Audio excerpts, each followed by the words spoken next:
Okay, so pag-usapan natin itong nangyari ngayon kay Vice President Inday Sara Duterte, no? Hindi siya, tinatantanan na naman siya ng kanyang mga kalaban, no? Grabe na yung mga pambabatikos ng kalaban ni dito si Vice President Inday Sara Duterte, itong mga Makabayan Black, no? Grabe na talaga. Dahil hindi sila nagtagumpay dito sa confidential funds ng Office of the Vice President. Ngayon, kinakalkal na naman nila yung pagiging mayora niya sa Davao. Paano raw ginasta yung secret funds nung 2016 hanggang 2022. Inanapan talaga ng butas itong si Vice President Inday Sara Duterte. Yan ang pag-uusapan natin.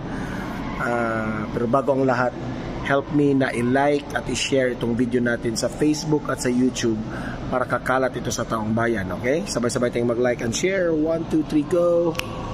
Thank you. And also guys, i-subscribe, i-follow itong Donmar TV para lagi kayong updated sa mga balita na kagaya nito. Okay? Sabay-sabay tayong mag-follow, subscribe sa Donmar TV, sa Facebook at sa YouTube. 1, 2, 3, go! Thank you. So, ayan na nga, pag-usapan natin itong Makabayan Black. Mainly ito si Franz Castro, no? Nangunguna sa pagbatikos na gusto niyang paimbestigahan itong si Vice President Inday Sara Duterte sa kanyang secret funds during that time sa Davao na mayora pa itong si VP Sara from 2016 to 2022, no? Paano raw niya ginasta, no, itong mga secret funds na ito, no? At kung sa napapansin natin, no, sa mga haters dito ng ating Vice Presidente, sa mga kumukontra dito kay VP Sara, tahimik raw dito si VP Sara. Sa mga nagdaang issue tungkol dito sa ating Vice Presidente dito nga sa confidential funds, at ngayon naman yung kanyang secret funds dyan sa Davao na naman yung kinakalkal nila, naging tahimik raw dito si VP Sara. Pati yung confidential funds tahimik raw. Alam nyo, Franz Castro, ito yung masasabi ko sa inyo, ha. Sabi nyo tahimik itong si Vice President Inday Sara Duterte. Paano hindi siya mananahimik na wala naman siyang dapat i-explain? Ha? Wala siyang dapat i-explain. Wala siyang dapat ipaliwanag sa taong bayan. Kayo yung burning the fire of kung kayo yung hindi mauuto si VP Sara dyan. Hindi siya mauuto sa mga bait ninyo. Ha? Baka akala nyo sa mga aligasyon nyo tungkol dito kay VP Sara, sa mga maduduming isip nyo, baka akala nyo papatulan kayo. Hindi. Nagsasayang lang, kung papatulan man kayo ni VP Sara, nagsasayang lang ng oras, enerhiya kapag papansinin kayo. Kaya nga, kung makikita nyo during yung hearing sa Kamara, hindi nga nagsasalita si VP Sara. Nagmo-monitor lang siya sa kanyang mga secretaries, di ba? Hindi siya mismo ang, sabi nyo, pinapawisan raw si VP Sara. Pinapawisan siya na ipagtanggol yung confidential funds na yan. Hindi nga. Ha? Ayaw nga niyang humarap na, kasi kayo, no, akusa kayo ng akusa na wala naman kayong ebidensya. Bago kayo mag-akusa, maglatag muna kayo ng ebidensya, dahil nagsasayang lang tayo ng pera na taong bayan. Enerhiya, kayo yung nagsasayang Akusa kayo ng akusa ni VP Sara na tungkol dyan sa secret funds, dapat pa imbestigahan. Hanggang investigation lang kayo na wala kayong makakalkal. Ha? Yung taong bayan, binoto yan si VP Sara dahil naniniwala yung taong bayan sa kanya. wala na kayong inaatupag, kundi gusto nyong paimbestigahan lahat ng mga ginagawa ni VP Sara. Di ba? Yung taong bayan nagagalit na sa inyo. Alam ko naman na hindi na kayo magtatagumpay sa susunod na eleksyon. Di ba? So ang sa akin lang dito ba, itong mga makabayan black na ito na nagsasabi na tahimik raw itong si VP Sara, tahimik dahil walang dapat ipaliwanag. Ha?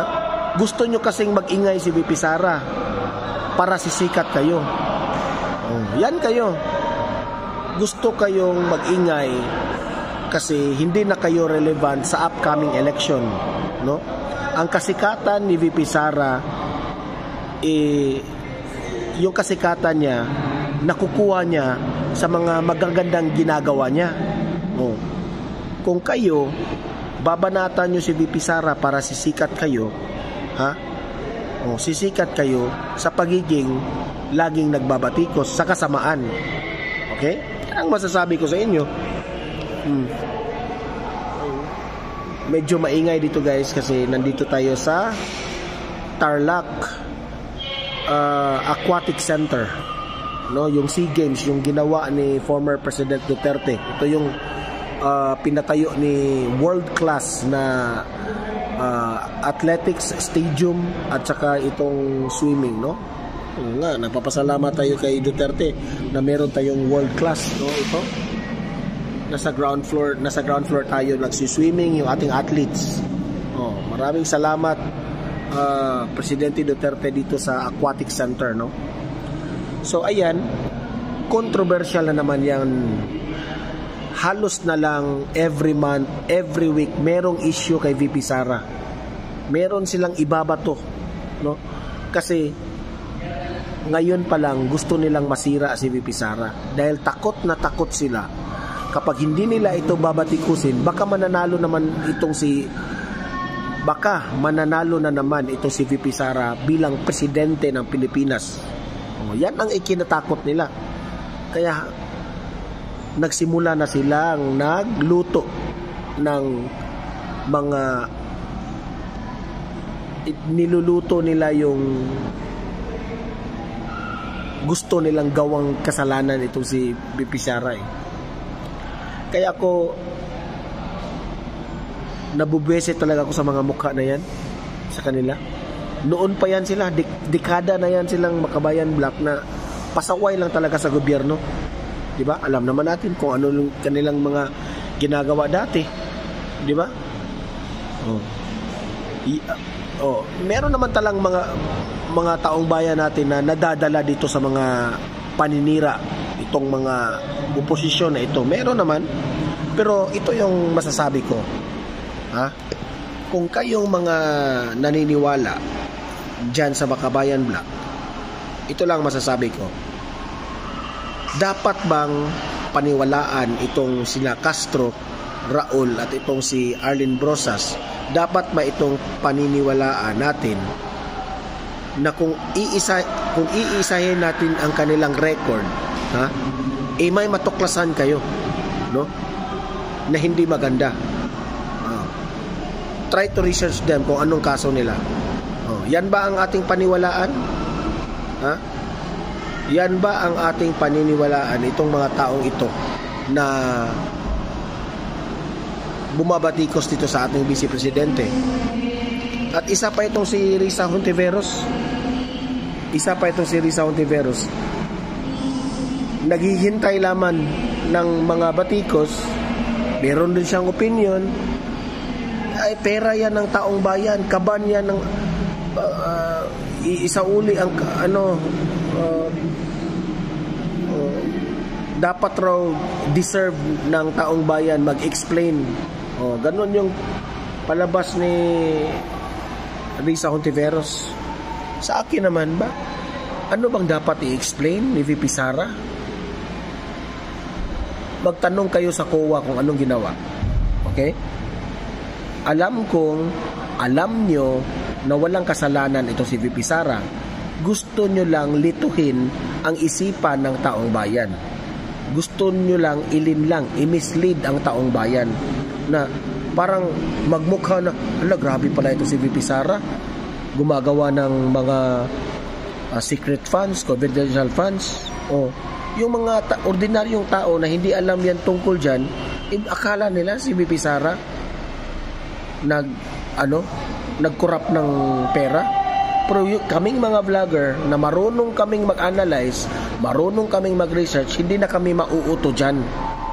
Yan ang tandaan nyo. Kami yung mga type of vlogger na dapat naming ipaliwanag sa taong bayan na ito yung tunay na dahilan, ito yung tunay na mga datos, ito yung tunay na storya. Ha? Hindi naman kami nagkalat ng fake news. Ito lang Makabayan Black, itong mga oposisyon na nagagalit dito kay VP Sara, ang gustong magpa-imbestiga na wala namang dapat i-imbestiga. Ha? Watch out lang kayo if manalo itong si VP Sara, dahil sigurado akong kayong mga kumukontra, lahat kayo, di ko lang alam, talagang itong si VP Sara ay may araw rin kayo. May araw rin kayo. Okay? So kayong mga audience ko dito, anyong masasabi nyo ditong mga Makabayan Black na gusto nilang paimbestigahan yung secret funds na naman ng Davao sa panahon ni VP Sara? Ano masasabi nyo dito?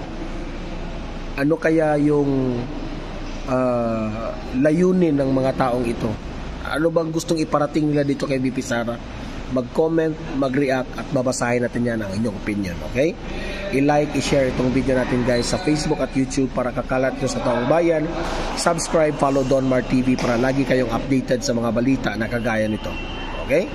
So see you in my next video guys. Hanggat hindi ako busy, makapag-vlog tayo. Okay? God bless inyong lahat.